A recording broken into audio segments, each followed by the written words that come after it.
Furniture घोटालों में समाचार प्लस के किए खुलासे के बाद अब कैग ने भी घोटालों पर मोहर लगा दी है। भले ही देहरादून प्रदेश की अस्थायी राजधानी हो, लेकिन देहरादून में ही सरकार ने भव्य राजभवन और मुख्यमंत्री आवास का निर्माण करवा दिया है। इसके बाद इस भवनों के साथ सज्जा की बात आई तो फर्नीचर को भी क्रय किया गया, लेकिन इन फर्नीचर क्रय किए जाने में नौकरशाहों ने ही घपला कर दिया। जी हां, लोक निर्माण विभाग के अभियंताओं ने देहरादून में मुख्यमंत्री आवास और राजभवन के लिए 3 करोड़ 45 लाख और 2 करोड़ 38 लाख यानी कुल 6 करोड़ का फर्नीचर खरीदा। प्रदेश का प्रोक्योरमेंट रूल कहता है कि 1 करोड़ से ज्यादा की खरीद में टेंडर आमंत्रित किए जाते हैं, जिसमें कम से कम 3 कंपनियों को आमंत्रित किया जाता है। लेकिन विभाग के अधिकारियों ने ऐसा न करते हुए राजलक्ष्मी फर्म को काठ गोदाम को ही आपूर्ति का ठेका दे दिया। इसके अलावा 5 अनुबंध और किए गए, जिसमें राजभवन ऑडिटोरियम, उत्तराखंड राज्य अतिथि गृह नई दिल्ली में भी लगभग 3 करोड़ के फर्नीचर की आपूर्ति राजलक्ष्मी फर्नीचर काठ गोदाम के द्वारा ही की गई। साफ है, विभाग के अभियंता एक ही फर्म पर इतने मेहरबान क्यों हुए। हालांकि समाचार प्लस द्वारा किए गए इस खुलासे के बाद अब कैग ने भी अपनी रिपोर्ट में इसे एक बड़े घोटाले के रूप में अपनी संस्तुति दे दी है। हालांकि अपना गला बचाने के लिए विभाग ने कई बहाने दिए, जिन्हें कैग ने अपनी रिपोर्ट में निराधार बताया है। वहीं कैग ने यह बात भी उजागर की कि बिना अनुमति के 3 करोड़ 10 लाख का भुगतान फर्म फर्नीचर आपूर्ति से पहले ही कर दिया गया। इतने गंभीर आरोप होने के बावजूद निर्माण कार्य के लिए जिम्मेदार अधिशासी अभियंता डीएन चौधरी का पहले हरिद्वार ट्रांसफर किया गया और 1 साल में ही उन्हें देहरादून स्थानांतरित कर दिया गया। एक और गैरसैंण में ट्रांजिट असेंबली के निर्माण को लेकर विधानसभा और एनवीसीसी के बीच एमओयू साइन हुआ है। वहीं दूसरी ओर इस मुद्दे को लेकर सियासत भी गर्म हो गई है। नेता विपक्ष ने न सिर्फ राज्य सरकार बल्कि स्पीकर की भूमिका पर भी सवाल खड़े किए हैं। गैरसैंण में अस्थायी विधान भवन में शिलान्यास के बाद एक और कदम आगे बढ़ा है। उत्तराखंड विधानसभा और एनवीसीसी यानी इंडियन बिल्डिंग कंस्ट्रक्शन कॉर्पोरेशन के बीच एमओयू साइन हो गया है। केंद्र सरकार की एजेंसी एनवीसीसी प्रस्तावित ट्रांजिट असेंबली का निर्माण करेगी। उसके महाप्रबंधक का कहना है कि गैरसैंण के प्रस्तावित विधान भवन में उत्तराखंड की लोक संस्कृति और जनजीवन की झलक देखने को मिलेगी। गौरतलब है कि उत्तराखंड के मुख्यमंत्री विजय बहुगुणा ने बीती 14 जनवरी को गैरसैंण में अस्थायी विधान भवन का शिलान्यास किया था। नेता विपक्ष अजय भट्ट ने राज्य सरकार पर भावनात्मक आधार पर जनता को गुमराह करने की तोहमत लगाई है। इतना ही नहीं, भट्ट को विधानसभा अध्यक्ष की नियत में भी खोट नजर आ रहा है। लेकिन डिप्टी स्पीकर अनुसुईया प्रसाद का कहना है कि गैरसैंण शहीद आंदोलनकारियों के सपनों का केंद्र रहा है, लिहाजा इस पर सियासत नहीं होनी चाहिए।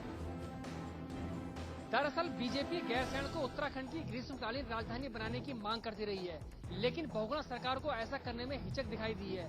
लिहाजा ऐसे में राज्य सरकार की नीयत पर सवाल खड़े होना लाजमी है। देश भर में वैलेंटाइन डे को लेकर काफी धूम है। दिल्ली से लेकर देहरादून तक हर कोई वैलेंटाइन डे के रंग में रंगा हुआ है। वहीं बात करें अगर सुरक्षा की, तो डीजीपी सत्यव्रत ने पूरे प्रदेश की पुलिस को अलर्ट रहने के निर्देश भी दिए हैं। 14 फरवरी को वैलेंटाइन डे के नाम से जाना जाता है। इस दिन प्यार करने वाले अपने प्यार का इजहार गुलाब का फूल देकर करते हैं। लेकिन अक्सर वैलेंटाइन डे के दिन कई हिंदू संगठन इसका विरोध करते हैं और इसे संस्कृति का विरोध मानते हैं, जिसके चलते इस दिन प्रेमी जोड़ों के साथ जमकर मारपीटों की घटनाएं भी सामने आती हैं। जिसके बाद उत्तराखंड के डीजीपी सत्यव्रत ने प्रदेश के सभी पुलिस कप्तानों को सुरक्षा मुस्तैद करने के लिए लिखित आदेश दिए हैं। डीजीपी का कहना है कि प्रदेश में कोई भी व्यक्ति कहीं भी घूमने और वैलेंटाइन डे मनाने के लिए स्वतंत्र है। अगर कोई भी व्यक्ति या संगठन इसका विरोध करेगा या मारपीट करेगा तो उसके खिलाफ उचित धाराओं में कार्यवाही की जाएगी। वैलेंटाइन डे के दिन अक्सर हिंदू संगठनों द्वारा व्यापारियों और प्रेमी जोड़ों के साथ खूब मारपीट की जाती है, जिसके बाद आज शहर के व्यापारी और फूल विक्रेता डीजीपी से मिले और उन्हें सुरक्षा व्यवस्था मुस्तैद रखने की गुजारिश भी की है। कांग्रेस में राहुल गांधी को नंबर 2 की भूमिका देने के बाद यूपीए की कोशिश है कि वोटरों को मनरेगा की तरह 2014 के लिए संकेत दिया जाए, और ये संकेत इस बार फूड सिक्योरिटी बिल के सहारे सरकार देना चाहती है, जिसके वास्ते राज्यों की सरकारों के साथ यूपीए की केंद्र सरकार कर रही है मंथन। केंद्र शासित प्रदेशों और राज्यों की सरकारों के साथ केंद्र सरकार की तरफ से केवी थॉमस ने फूड सिक्योरिटी बिल पर चर्चा की। चर्चा में हर एक राज्य ने अपनी अपनी राय दी। उत्तराखंड से प्रीतम सिंह ने कहा कि पहाड़ी राज्य होने के नाते देवभूमि की पहाड़ी जनता को फूड सिक्योरिटी बिल में अधिक हिस्सा दिया जाना चाहिए।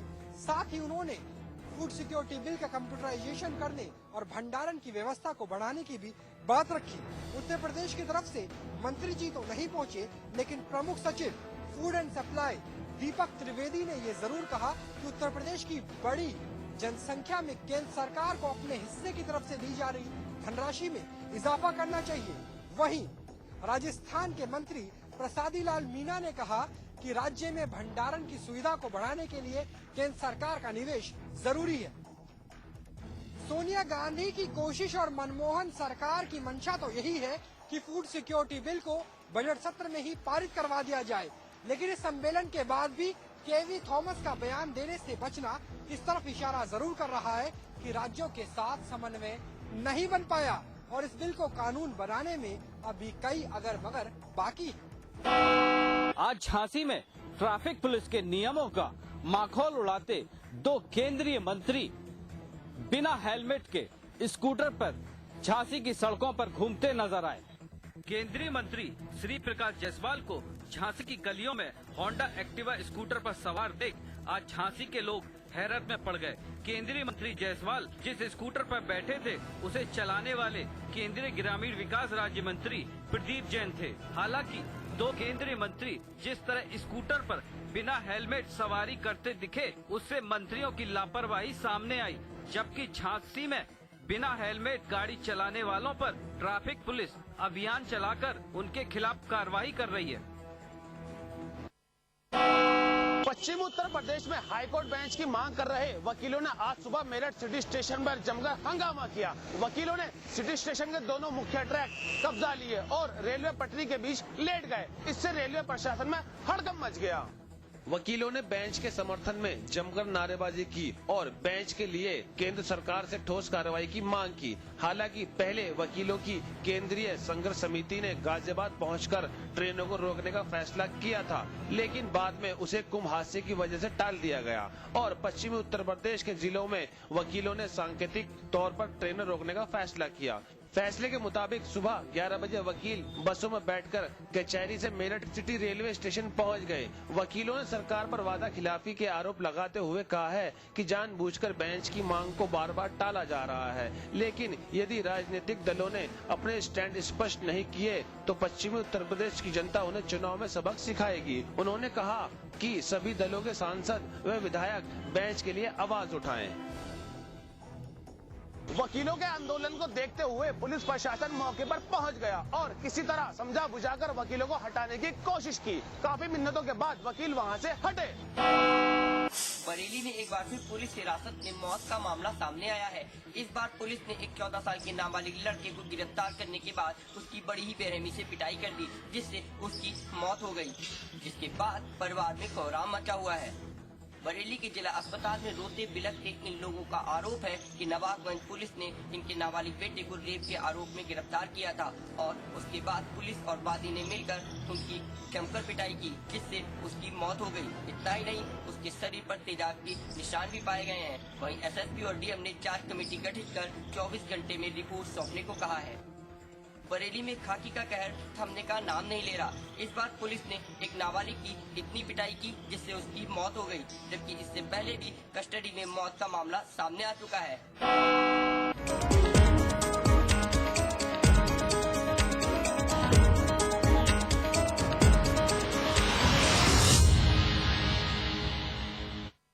जिंदगी में समझौते हमें कबूल नहीं, ये सीखा है हमने रजनीगंधा बनाने वालों से, जो क्वालिटी से कभी भी कोई भी समझौता नहीं करते। रजनीगंधा, क्योंकि इसमें है 200 रुपए प्रति किलो अव्वल क्वालिटी की सुपारी, 900 रुपए प्रति किलो खुशबूदार इलायची के दाने, 900 रुपए प्रति किलो गुणकारी कत्था, 90,000 रुपए प्रति किलो शीतल चंदन तेल, 2,60,000 रुपए प्रति किलो रूह केवड़ा। इसमें टेस्ट है, तंबाकू नहीं। तो आइए आप भी आजमाइए रजनीगंधा। रजनीगंधा, विश्व का सर्वाधिक बिकने वाला प्रीमियम पान मसाला। मैं चाहूंगा कि जब जब भी मेरा जन्म हो, वृंदावन की इसी पावन भूमि में हो। A unique project with world-class facilities just for you and your loved ones. Nalanda laser Sanskar city At Vrindavan.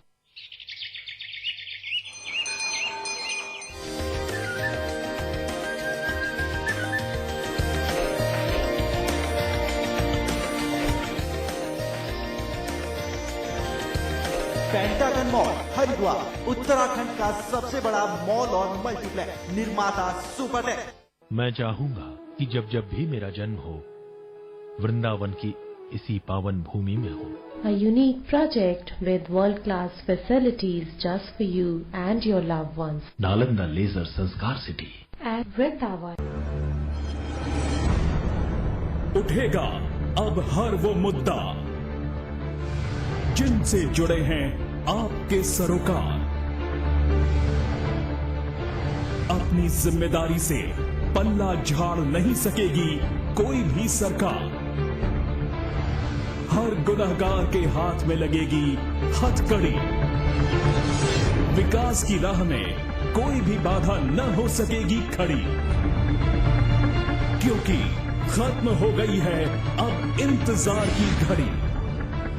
आ गया है समाचार प्लस, खबर वही जो हमने कही। जीत की खुशी पाने के लिए बहुत पसीना बहाना पड़ता है। सारी जरूरतों को भूलकर लक्ष्य को आंखों में बसाना पड़ता है। बेहतरीन समझकर मौके बनाने पड़ते हैं। यहाँ खिलाड़ी नहीं, उनके सपने लड़ते हैं। खेल की दुनिया की हर खबर जानने के लिए देखिए स्पोर्ट्स प्लस, रोजाना शाम 5:30 बजे सिर्फ समाचार प्लस पर।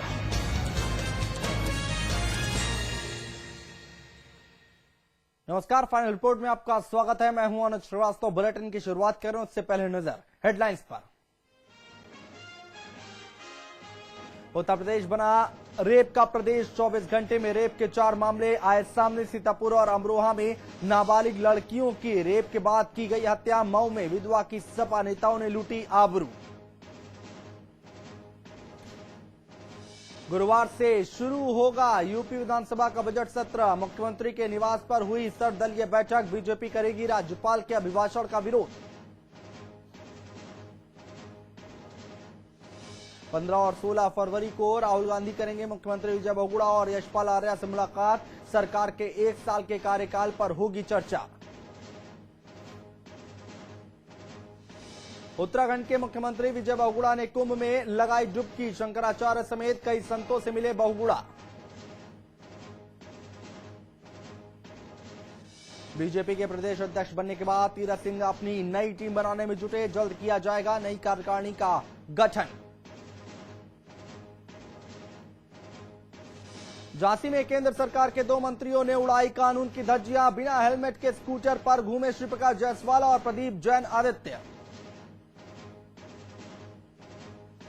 कॉमेडियन से नेता बनेंगे राजू श्रीवास्तव। समाजवादी पार्टी ने कानपुर से राजू को दिया टिकट। मिर्जापुर से ददुआ के भाई बाल कुमार पटेल को भी सपा का टिकट।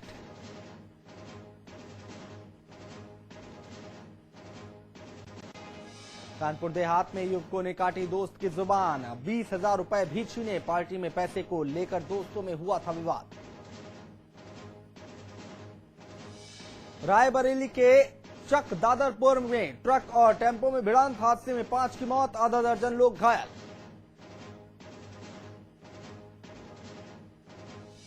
और रामपुर में मेंथॉल की फैक्ट्री में लगी भीषण आग। घंटों की मशक्कत के बाद आग पर पाया गया काबू। करोड़ों के नुकसान की आशंका।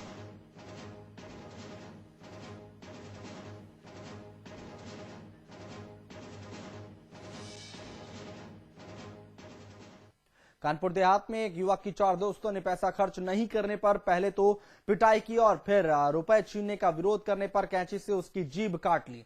मामला डेरापुर थाना इलाके के जीरेपुर गांव का है, जहां रहने वाला बबलू दिल्ली में एक प्राइवेट कंपनी में काम करता है। 6 महीने बाद घर लौटने की खुशी में उसने अपने 4 दोस्तों को पार्टी दी, लेकिन होटल में पहुंचने के बाद उसके 4 दोस्तों की फरमाइशें बढ़ गईं, जिसका बबलू ने विरोध किया। तो उन्होंने पहले तो उसे पीटा, फिर जेब में रखे 20,000 रुपए पर हाथ साफ करने की कोशिश की और जब लोगों से मदद की गुहार लगाई तो उन्होंने उसकी जीभ कैंची से काट ली।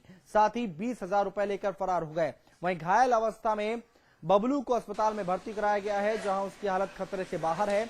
फिलहाल पुलिस ने पीड़ित की तहरीर पर आरोपियों के खिलाफ मामला दर्ज कर लिया है और आगे की जांच में जुट गई है।